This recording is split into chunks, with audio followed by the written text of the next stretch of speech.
Në SPA, ku i duhet të paraqitet 2 herë në muaj, Sali Berisha publikoi një dokument që sipas tij provon se gjyqtarja Irena Gjokaj që ja shpërsoi masën në arrest shtëpie ka qenë e dënuar nga drejtësia greke. Sipas këtij dokumenti, gjykata e Janinës e ka shpallur fajtore Irena Gjokën për falsifikim dokumentesh, duke e dënuar me 3 muaj burg dhe 1.500 euro gjob, dënim që sipas kreut të PD-s nuk është deklaruar në formularin e vetdeklarimit siç e kërkon ligji.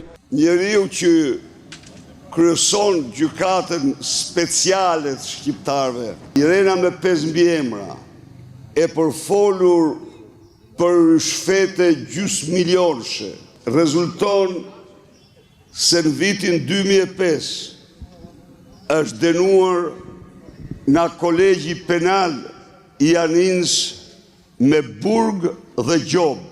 E zakonshme, sa herë kreu i demokratëve paraqitet në prokurorinë e posaçme, është bërë një pusull, në të cilën kësaj radhe ai shkroi.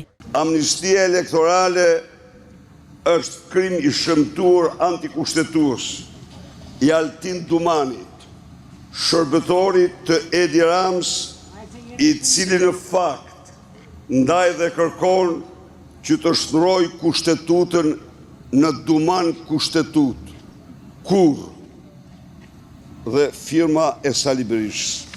Ndërsa për kandidatin për deputet të Korçës Bledion Allbati që dhunoi shoferin e kamionit, Sali Berisha refuzoi të flasë. Ndërkohë, vendimi nëse dosja Partizani do të kalojë apo jo për gjykim, që do t'jepej këtë të hënë, u shty për 19 maj pasi mbrojtësit e të pandehurve kanë kërkuar përjashtimin e gjyqtares vendimmarrëse.